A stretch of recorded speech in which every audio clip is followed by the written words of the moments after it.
Welcome to Subhashini சமையல். இந்த வீடியோவில் கிட்ஸ்க்கு லஞ்ச் பாக்ஸ் ரெசிபி தான் பார்க்க போகிறோம். நிறைய காய்கறியெல்லாம் சேர்த்து சுலபமாக சூப்பராக செஞ்சிடலாம். குழந்தைங்க கண்டிப்பாக விரும்பி சாப்பிடுவாங்க. இப்போ அந்த ரெசிபி எப்படி செய்கிறதுன்னு பார்க்கலாம் வாங்க.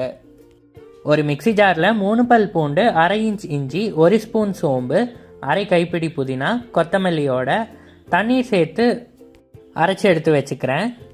நான் பார்த்தீங்கன்னா புதினா கொத்தமல்லியை சம அளவில் எடுத்திருந்தேன்.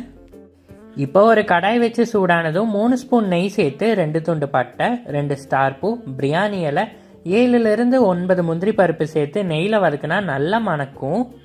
இப்போ இது கூடவே ஒரு மீடியம் சைஸ் பெரிய வெங்காயத்தை பொடியாக நறுக்கி சேர்த்து கலந்து விட்டுக்கிறேன். இப்போ 1 ஸ்பூன் கல்லுப்பும் உங்கள் காரத்துக்கு ஏற்ற மாதிரி வரமிளகாய் சேர்த்துக்கோங்க. நான் 3 சேர்த்துருக்கேன். இப்போ இதை நல்லா கலந்து விட்டுட்டு நம்ம காய்கறிகள் எல்லாம் சேர்த்துக்கலாம். நான் பார்த்தீங்கன்னா மீடியம் சைஸ் கேரட் 1, 5 பீன்ஸ், 1/2 குடமிளகாய்னு பொடியாக நறுக்கி சேர்த்துட்டு 1/4 கப் அளவு பட்டாணியும் சேர்த்துருக்கேன். இப்போ இது எல்லாத்தையும் நல்லா கலந்து விட்டுக்கலாம். 1/2 ஸ்பூன் மிளகாய் தூளும் 3/4 ஸ்பூன் மல்லித்தூளும் சேர்த்து ஹை ஃப்ளேமில் 3லிருந்து 5 நிமிஷம் கலந்து விட்டுக்கலாம்.